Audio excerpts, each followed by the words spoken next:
Yeah, no, it wasn't spoken of there. So what are you gonna do? Call Williams and tell them, hey, instead of making $1 million or being a famous novelist, I have AIDS now. It wasn't a natural thing to do. And I remember I went up and visited maybe 15 years ago, and they were using the word queer all the time, and there was chalk on the sidewalk, and that embrace of that word that was such a derogatory name.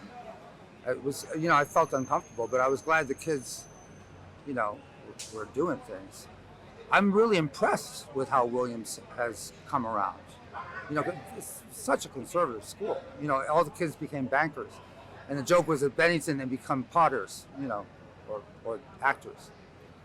And you And became I became a stockbroker, but yeah, because I was going to doing a PhD at comparative literature at NYU, and I didn't want to leave New York. And there's like one job for that every year, somewhere in some horrible place, and I fell in love with the city. Well, yeah, the word queer, and the kids these days announce their gayness like it's no big deal. And I went back to grad school, and I was the 50-something-year-old, and all these teenagers. And on Wall Street and before in school, I could be in a closet. Well, the college was very generous. They gave us, we asked for like $300, they gave us $1,000. And so we, started the parties at Weston Language Center, which were gay friendly, and and that made a lot of people come. This was before they had the word queer. Queer was still an insult, and there was a coolness to associating with gay people before AIDS. That's maybe come back, but it wasn't cool once AIDS showed up in like 1980. As soon as I got out of school, they started talking about the gay cancer. So I'm just impressed how Williams has come around. I mean, how positive and out everybody seems to be. I mean, it's fantastic.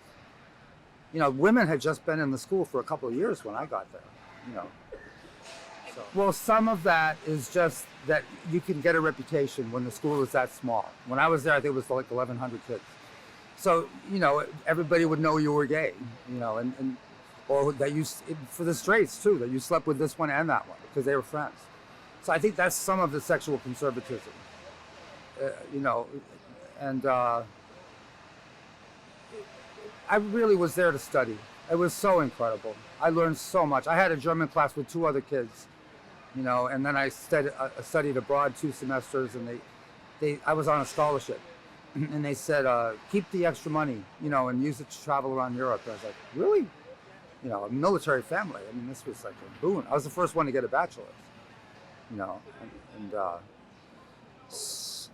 so it was really just sort of sexually repressed. I don't think it was just gay repressed. it's kind of intellectually Yeah, opening and widening for you. very much so, very much so. But it being a small college, everybody was sort of watching each other, and knew who got. It's like an office party, having a party.